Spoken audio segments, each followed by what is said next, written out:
Hi all, welcome back to Anju sweet home. അപ്പോൾ ഇന്ന് നമ്മുടെ സ്വീറ്റ് ഹോമിൽ ഒരു സ്വീറ്റ് ആയിട്ടുള്ളൊരു ഡിഷാണ് കേട്ടോ, ഹണി ചിക്കൻ. ഇപ്പോൾ കുട്ടീസിനൊക്കെ നന്നായിട്ട് ഇഷ്ടപ്പെടുന്ന ഒരു ഹണി ചിക്കനാണ് ഇത്. നമ്മൾ കടയിൽ പോയി വാങ്ങണമെങ്കിലുള്ള വില നിങ്ങൾക്ക് അറിയാമല്ലോ അല്ലേ? പക്ഷെ നമുക്കിത് വലിയ പാടൊന്നുമില്ല, അത് പെട്ടെന്ന് തന്നെ വീട്ടിൽ ഉണ്ടാക്കിയെടുക്കാൻ പറ്റുന്നതാണ്. അപ്പോൾ അതെങ്ങനെയാണ് ഉണ്ടാക്കുന്നതെന്ന് ഞാൻ പറയാം കേട്ടോ. വീഡിയോ കണ്ട് നിങ്ങൾ എല്ലാവരും ഒന്ന് ട്രൈ ചെയ്ത് നോക്കണം. ട്രൈ ചെയ്ത് ഇഷ്ടപ്പെടുകയാണെങ്കിൽ കമൻറ്റ് ചെയ്യണേ. അപ്പോൾ നമുക്ക് വീഡിയോയിലേക്ക് പോകാം. ആദ്യം തന്നെ നമുക്ക് ചിക്കൻ മാരിനേറ്റ് ചെയ്യണം. അതിനായിട്ട് കുറച്ച് സാധനങ്ങൾ എടുത്ത് വെച്ചിട്ടുണ്ട്. ഒരു മുട്ട, 1 ടേബിൾ സ്പൂൺ വെളുത്തുള്ളി പേസ്റ്റ്, 1 ടേബിൾ സ്പൂൺ ഇഞ്ചി paste, 1.5 table spoon soya sauce, 1 table spoon Kashmiri chilli powder, ആവശ്യത്തിന് ഉപ്പ്, 1/4 കപ്പ് കോൺഫ്ലോർ. ഇത്രയാണ് നമ്മൾ ഇതിലേക്ക് ചേർക്കുന്നത്. അപ്പോൾ ആദ്യം തന്നെ കഴുകി ക്ലീൻ ചെയ്ത് നീളത്തിൽ കട്ട് ചെയ്ത് വെച്ചിരിക്കുന്ന ചിക്കൻ ഇട്ട് കൊടുത്തിട്ടുണ്ട്. അതിലേക്ക് ഈ മാരിനേഷനുള്ളതെല്ലാം ഇട്ട് കൊടുക്കാം. അതായത് ഇഞ്ചി വെളുത്തുള്ളി പേസ്റ്റ്, സോയാ സോസ്, മുളക് പൊടി ഇല്ലെങ്കിൽ പാപ്രിക്ക പൗഡറാണ് അവർ യൂസ് ചെയ്യുന്നത്, അത് ഉപയോഗിച്ചാലും മതി. പിന്നെ നമ്മുടെ കോൺഫ്ലോർ, ഒരു മുട്ട, ആവശ്യത്തിന് ഉപ്പ്, ഇത്രയും ചേർത്ത് നമുക്ക് കൈകൊണ്ട് നന്നായിട്ട് യോജിപ്പിച്ചെടുക്കാം. ഇതിൻ്റെ ഇടയ്ക്ക് നിങ്ങളൊന്ന് ടേസ്റ്റ് നോക്കണം കേട്ടോ. ഉപ്പ് കുറവാണെന്ന് തോന്നുകയാണെങ്കിൽ കുറച്ച് ഉപ്പ് ഇട്ട് കൊടുക്കാം. ഞാൻ ആദ്യം കുറച്ചേ ഇട്ട് കൊടുത്തിട്ടുള്ളൂ. കാരണം എന്താണെന്ന് വെച്ചാൽ സോയ സോസിൽ ഓൾറെഡി ഉപ്പുള്ളത് കൊണ്ടേ നമ്മൾ നോക്കിയിട്ട് ഇടുന്നതാണ് എപ്പോഴും നല്ലത്. അപ്പോൾ ഇതേ മാരിനേറ്റ് ചെയ്തിട്ടുണ്ട്. ഇതിനി നമുക്കൊരു ക്ലീൻ റാപ്പ് വെച്ച് കവർ ചെയ്ത് ഫ്രിഡ്ജിൽ സൂക്ഷിക്കാം. കുറഞ്ഞത് 1 മണിക്കൂറെങ്കിലും നിങ്ങളൊന്ന് മാരിനേറ്റ് ചെയ്ത് വെക്കണം. അപ്പോൾ ഇത് മാരിനേറ്റ് ചെയ്ത് വെച്ചത് എടുത്തിട്ടുണ്ട്. ഞാൻ ഇന്നലെ രാത്രി ചെയ്ത് വെച്ചതാണ്.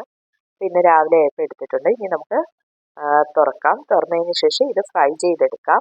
അതിനായിട്ട് ഒരു പാൻ വെച്ച് കൊടുത്തിട്ടുണ്ട്. പാൻ ചൂടാകുമ്പോൾ അതിലേക്ക് കുറച്ച് സൺഫ്ലവർ ഓയിൽ ഒഴിച്ചു കൊടുക്കാം. ഞാനിവിടെ ഡീപ്പ് ഫ്രൈ അല്ല ചെയ്യുന്നത്, ഷാലോ ഫ്രൈ ആണ്. അതുകൊണ്ട് കുറച്ച് എണ്ണയെ ഒഴിക്കുന്നുള്ളൂ.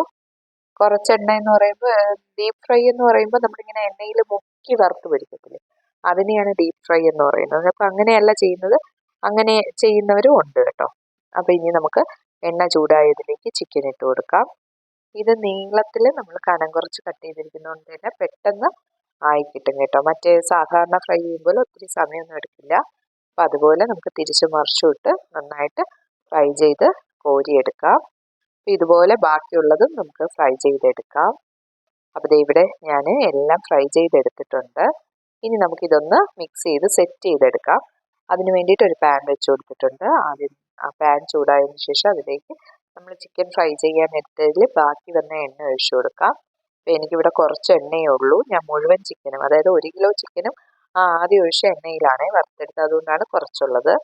അതിലേക്ക് കുറച്ചുകൂടെ സൺഫ്ലവർ ഓയിൽ ചേർത്ത് കൊടുത്തതിന് ശേഷം നമുക്ക് 1.5 ടേബിൾ സ്പൂൺ വെളുത്തുള്ളി ചെറുതായി കട്ട് ചെയ്തത് ഇട്ട് കൊടുക്കാം. ഇതിനി നന്നായിട്ട് വഴറ്റണം. വഴണ്ട് ഒരു ഗോൾഡൻ ബ്രൗൺ കളർ, ഇതുപോലെ ഗോൾഡൻ ബ്രൗൺ കളർ ആയി തുടങ്ങുമ്പോൾ നമുക്ക് ബാക്കി ഇട്ട് കൊടുക്കാം. 1 ടീസ്പൂൺ കാശ്മീരി മുളക് പൊടിയും 1 ടേബിൾ സ്പൂൺ സോയാ സോസും ചേർത്ത് കൊടുത്തിട്ടുണ്ട്. അതിലേക്ക് 1/4 കപ്പ് വെള്ളവും, തിളപ്പിച്ച വെള്ളമാണ്, 2 ടേബിൾ സ്പൂൺ തേനും ചേർത്തു. അതൊന്ന് തിളച്ച് വന്നപ്പോൾ അതിലേക്ക് നമ്മൾ ഫ്രൈ ചെയ്ത് വെച്ച ചിക്കൻ ഇട്ട് കൊടുത്തു.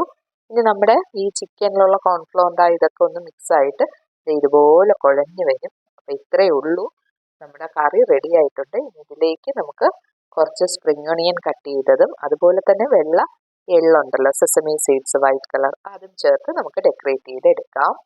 അപ്പോൾ നമ്മുടെ സൂപ്പർ ടേസ്റ്റി ആയിട്ടുള്ള, കുട്ടികൾക്കൊക്കെ ഭയങ്കരമായിട്ട് ഇഷ്ടപ്പെടുന്ന ഒരു റെസിപ്പിയാണ്. നല്ല എളുപ്പമാണ്. നമ്മളൊന്ന് പ്ലാൻ ചെയ്ത് അതൊന്ന് തലേദിവസം മാരിനേറ്റ് ചെയ്ത് വെച്ചാൽ രാവിലെ ഇത് ഫ്രൈ ചെയ്യുന്നതിൻ്റെ കൂടെ തന്നെ നിങ്ങൾ ഇപ്പുറത്ത് വെച്ച് വെളുത്തുള്ളി വഴറ്റുകയാണെങ്കിൽ പെട്ടെന്ന് തന്നെ റെഡിയാക്കി സെറ്റ് ചെയ്തെടുക്കാൻ പറ്റുന്നതാണ്. അപ്പോൾ ഇതിൻ്റെ കൂടെ നമുക്ക് ഫ്രൈഡ് റൈസിൻ്റെ കൂടെയോ അല്ലെങ്കിൽ പ്ലെയിൻ റൈസ് ഉണ്ടല്ലോ, വൈറ്റ് ബസ്മതി റൈസ് വെറുതെ വേവിച്ചത്, അതിൻ്റെ കൂടെയും ഒക്കെ നല്ല കോമ്പിനേഷനാണ്. നമ്മുടെ ചപ്പാത്തിയുടെ കൂടെയൊക്കെ നല്ല കോമ്പിനേഷനാണ്. പിന്നെ ഇത് നിങ്ങൾ വീട്ടിൽ എന്തെങ്കിലും പാർട്ടിയൊക്കെ ഓർഗനൈസ് ചെയ്യുമ്പോൾ ഇത് ഇച്ചിരി കൂടെ ഡ്രൈ ആക്കി എടുക്കുകയാണെങ്കിൽ നിങ്ങൾക്ക് സ്റ്റാർട്ടറായിട്ട് സെർവ് ചെയ്യാൻ കേട്ടോ, നല്ല ടേസ്റ്റാണ്. അതുപോലെ തന്നെ മക്കൾക്ക് ഉപയോഗിക്കുന്നത് കൊണ്ട് ഞാനിതിൽ ഒത്തിരി എരിവ് ചേർത്തിട്ടില്ല. ഇതിലൊരു മീഡിയം എരിവേ ഉള്ളൂ. നിങ്ങൾക്ക് എരിവ് വേണമെങ്കിൽ ചേർക്കുന്ന മുളക് പൊടിയുടെ അളവ് കൂട്ടി കൊടുത്താൽ മതി. ഇതെല്ലാവരും വീട്ടിൽ ട്രൈ ചെയ്ത് നോക്കണം. ട്രൈ ചെയ്ത് ഇഷ്ടപ്പെടുകയാണെങ്കിൽ ലൈക്ക് ചെയ്യണം. അതുപോലെ ഫ്രണ്ട്സിനും ഫാമിലിക്കും ഷെയർ ചെയ്ത് കൊടുക്കണം. ഇതുവരെ ചാനൽ സബ്സ്ക്രൈബ് ചെയ്യാതെയാണ് കാണുന്നതെന്നുണ്ടെങ്കിൽ താഴെ കാണുന്ന സബ്സ്ക്രൈബ് ബട്ടൺ ഒന്ന് പ്രസ് ചെയ്ത് എന്നെ ഒന്ന് സപ്പോർട്ട് കൂടെ ചെയ്യണേ. അപ്പം നമുക്ക് ഇതുപോലെ നല്ലൊരു ഡിഷുമായിട്ട് വീണ്ടും കാണാം. അതുവരേക്കും എല്ലാവർക്കും bye. Thank you for watching.